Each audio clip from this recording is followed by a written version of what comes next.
Hello, các bạn đã quay trở lại kênh Thanh Cooking. Hôm nay mình sẽ chia sẻ với các bạn đây là cái món bánh mì caramel ngào bơ đường ha. Các bạn thấy không? Cái bánh mì của màu caramel của mình nó màu nâu nè các bạn. Cái vỏ ngoài bánh mì thì nó giòn ha, nó hơi ngọt ngọt nè, nó thơm nữa các bạn, và nó béo nè, nó thơm của cái mì sữa với bơ nha. Và nó béo béo nữa các bạn. Cái món này thì ăn giặt rất là ngon. Mình quay một vòng cho các bạn xem ha. Nguyên liệu thì chúng ta rất là dễ mua và tìm ở tất cả các chợ luôn các bạn. Trong siêu thị cũng có luôn. Giờ các bạn muốn biết mình làm cái món này như thế nào thì mời tất cả các bạn sẽ vô bếp làm cùng mình nha. Mời các bạn.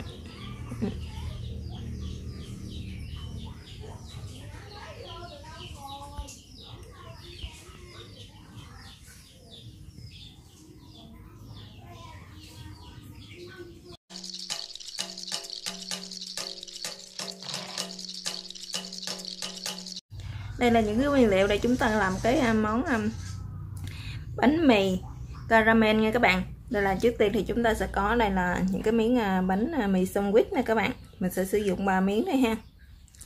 Đây là nước lọc ha. Mình sẽ sử dụng 3 muỗng canh nước lọc. Tiếp theo đó đây sẽ là đường. Mình sẽ sử dụng 3 muỗng canh đường các bạn. Ở đây là sữa tươi ha. Mình sẽ sử dụng 3 muỗng canh luôn. Ở đây là bơ lạc nè các bạn. Mình sẽ sử dụng bơ thực vật. Các bạn không sử dụng bơ thực vật thì các bạn cũng có thể sử dụng bơ kia cũng được nha. Bây giờ mời các bạn sẽ vào bếp làm cùng mình nha. Thì chúng ta sẽ đi cắt những cái mẫu bánh mì này ra trước nha các bạn. Các bạn cắt cái mẫu đây khoảng chừng 1 cm vậy đó ha, để mà chúng ta chiên gan bánh mì cho nó giòn, cho nó dễ nha các bạn. Nó vừa ăn vậy đó.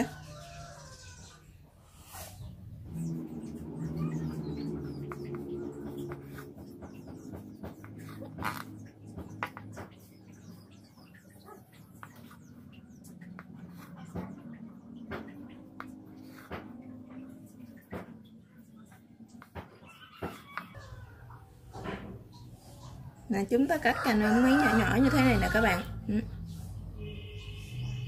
Bây giờ thì mình đã cắt xong hết rồi. Giờ thì mình đi ta bắt một cái chảo lên trên bếp ha, để cho chảo nó nóng thì chúng ta sẽ để bánh mì vô nha các bạn. Cái chảo của mình thì nó đã nóng rồi nè các bạn ha. Các bạn để cái tay vô hơi gì nè, cái biết là cái chảo của mình nó nóng thì chúng ta sẽ cho cái phần bánh mì này vô nha.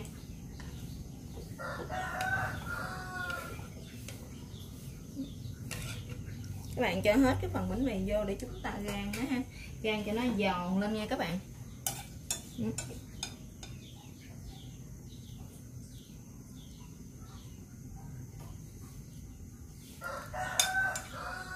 Khi nào các bạn rang, khi nào những cái miếng bánh mì này của mình nó cứng và nó giòn lại thì chúng ta sẽ tắt bếp nha.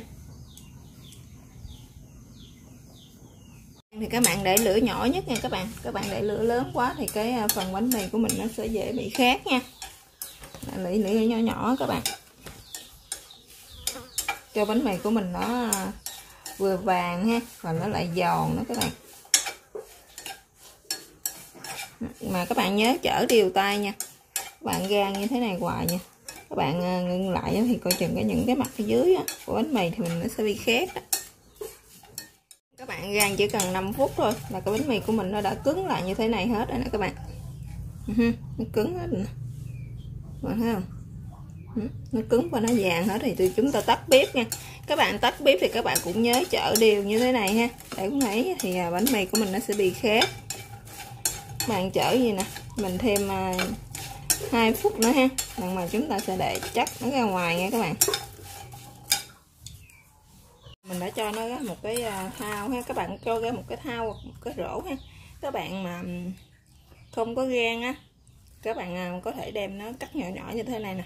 Các bạn chỉ cần phơi một nắng một là nó cứng lại như thế này rồi luôn rồi các bạn. Mình thì mình sẽ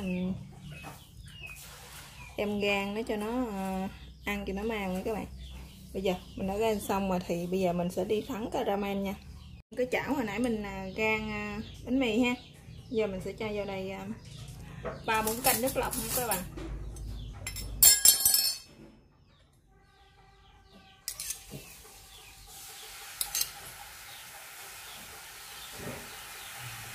3 muỗng canh nước lọc ha. Và sữa các bạn để lửa nhỏ nhất nha, hoặc là các bạn tắt bếp, mình tắt bếp để lửa cho các bạn, và 3 muỗng sữa nha các bạn. Tiếp theo thì sẽ là 3 muỗng canh đường.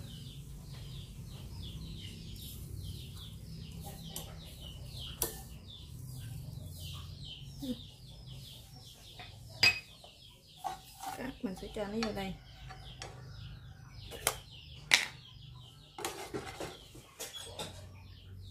Cuối cùng thì mình sẽ cho bơ lạc vào đây các bạn. Các bạn cho 1 muỗng canh bơ lạc nha.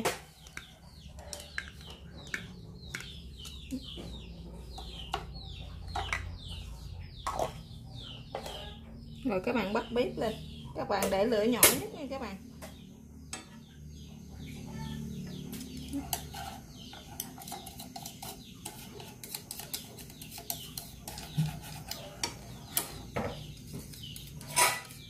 Các bạn để lửa nhỏ nhất nha, để khi nào mà cái phần sữa nè, đường nè của chúng ta nó sẽ tan hết, bơ rồi của chúng ta nó sẽ tan hết nha, thì nó sánh lại các bạn, nó tạo lên một cái màu vàng cánh gián nha. Thì chúng ta sẽ cho cánh bánh mì chúng ta rang hồi nãy vào nha các bạn.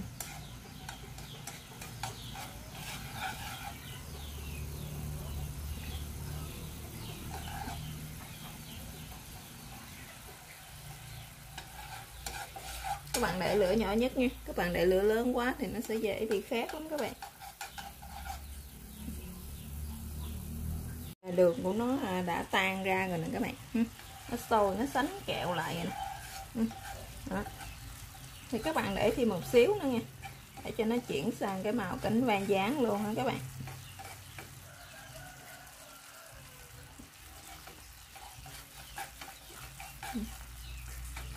Rất là thơm luôn các bạn, nó dậy lên cái mùi thơm của bơ ha, của sữa nè ha.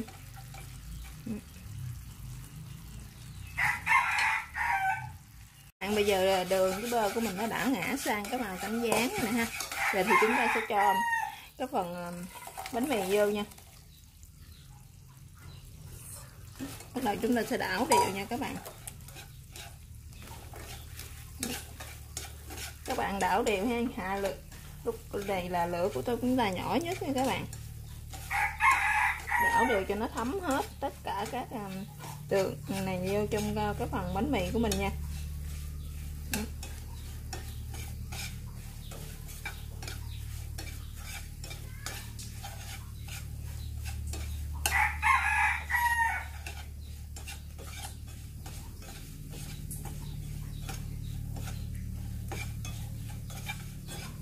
Khi này nó đã khô rồi nè các bạn, sẽ rang thêm một xíu nữa nha các bạn, rang thêm một xíu cho nó thật là khô nha.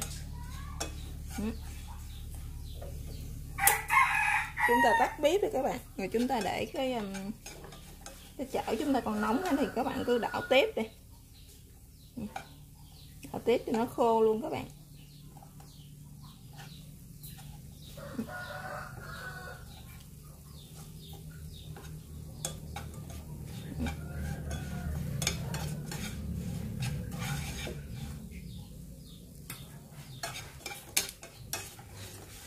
Các bạn đảo thêm cho mình khoảng 5 phút nữa nha, cho nó thiệt là khô luôn.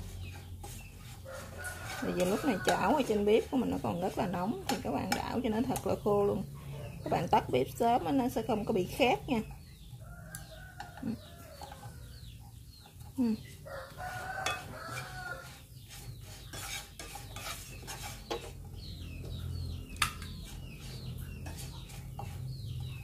Rồi đến đây thì cái món bánh mì caramel bơ đường của mình thì giờ nó đã hoàn thành rồi nè các bạn.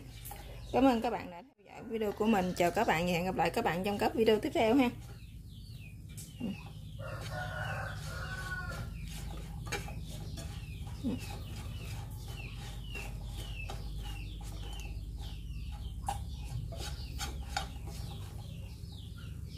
Các bạn, cái bánh mì caramel của mình giờ nó đã hoàn thành này nè ha.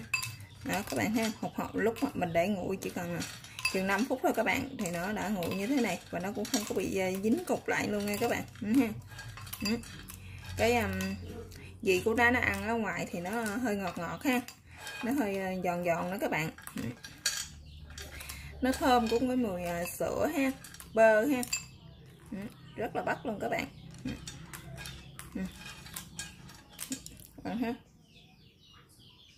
Mình sẽ lấy cận lại cho các bạn xem nó như thế nào nha.